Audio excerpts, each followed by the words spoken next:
En el nombre del Padre, del Hijo y del Espíritu Santo. Amén. Tomado del Evangelio de San Marcos capítulo 3, versículos del 7 al 12. Jesús se retiró con sus discípulos a la orilla del mar, seguido por una muchedumbre de Galileos, una gran multitud procedente de Judea y Jerusalén, de Idumea y Transjordania, y de las partes de Tiro y Sidón.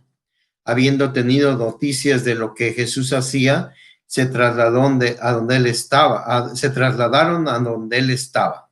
Entonces rogó Jesús a sus discípulos que le consiguieran una barca. Subió a ella porque era tanta la multitud que estaba a punto de aplastarlo. En efecto, Jesús había curado a muchos, de manera que todos los que padecían algún mal se le echaban encima para tocarlo. Cuando los poseídos por espíritus inmundos lo veían, se echaban a los pies y gritaban: «Tú eres el Hijo de Dios». Pero Jesús les prohibía que lo manifestaran. Palabra del Señor. Bueno, pues este evangelio nos narra, obviamente, la actitud siempre de Jesús, la compasión por las personas, la popularidad que Jesús adquiere en un tiempo muy corto, donde cuando la persona de Jesús emerge en atender las necesidades de las personas, en escucharlos, en sanarlos, en acercárseles a ellos, en simpatizar con su situación, en liberarlos de demonios, en cambiarles el corazón. ¿Qué es lo que sucede? Es un fenómeno fuertísimo que Jesús atrae a cantidades enormes de personas de todos lados, de la ciudad como Jerusalén, como de las ciudades paganas, ¿verdad? Aquí habla de las ciudades paganas como Tiro y Sidón.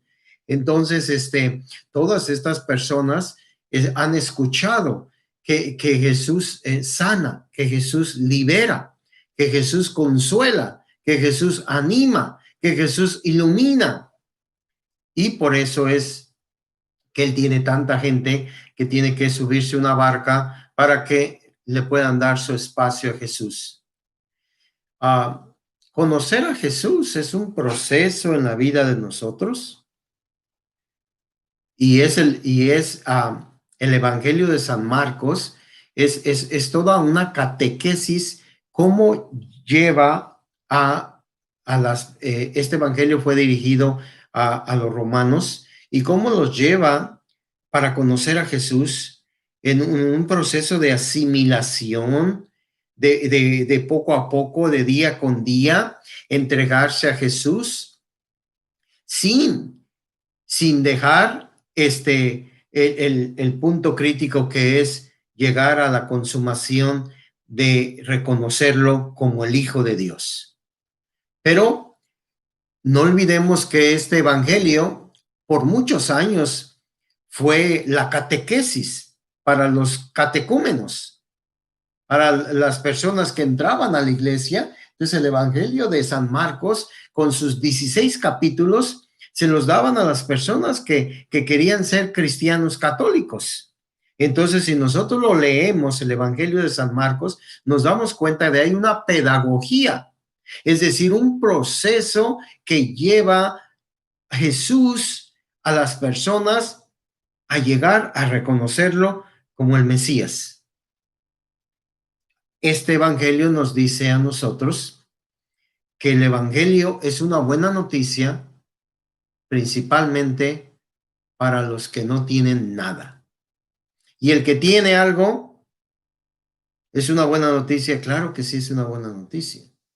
Pero el que tiene, antes de llegar a Jesús, tiene que padecer mucho.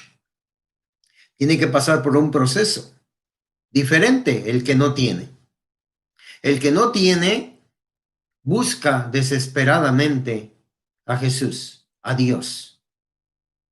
Y eso es algo importante en la vida de nosotros. La búsqueda de Jesús en nuestra vida. Todos los días, esa lucha constante de buscar a Jesús, de estar con Jesús. de hablar de Jesús, en el nombre de Jesús, para la gloria de Jesús y de Dios nuestro Padre. Ese es un proceso que nosotros tenemos que vivir, en la cual, como dice el apóstol San Pedro, Señor, ¿a quién iremos? Tú tienes palabras de vida eterna y nosotros sabemos que tú eres el Santo de Dios. Es decir, no hay nadie en donde nosotros podamos descansar más que en ti. No hay nadie en quien confiar más que en ti. No hay nadie que pueda dar la vida por mí más que tú. No hay nadie que me pueda llevar a Dios más que tú. No hay nadie que me pueda liberar de este infierno de pecado, de mentira, de odio, de lo que estoy experimentando más que tú. ¿A quién iremos? Cuando Jesús se vuelve ese término donde no tengo otra más que ir a Jesús, entonces un cristiano está iniciando una relación con Jesús diferente. Ya no nada más es la parte de que es cierto que buscamos a Jesús, como estoy mencionando, que el pobre busca a Jesús, porque ¿a quién va a ir? ¿Al rico? ¿A pedirle dinero? ¿A pedirle trabajo si él fue el que lo puso ahí? Entonces, no nada más es la cuestión de ver la necesidad que yo tengo.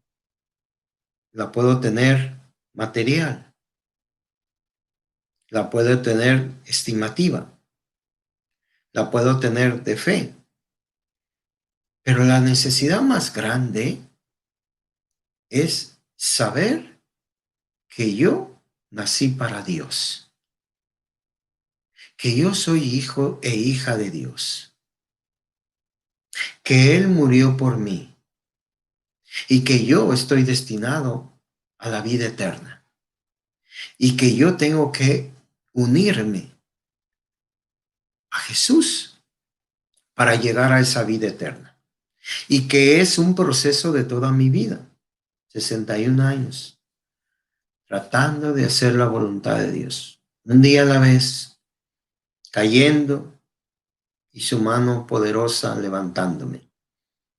A ti igual, 30 años, 40, 70, 50, los que tengas. Todo es un aprendizaje en la cual cada día nos acercamos más a conocer a Jesús. ¿Y cómo me acerco más a conocer a Jesús? En tanto abras más tu corazón y necesites más de su presencia de Él. No que te soluciones los problemas. Aunque eso no vamos a dejárselo de pedir. Lo siento, Dios mío, pero lo pediche no se me va a quitar. Pero hay algo más grande que estarle pidiendo a Dios.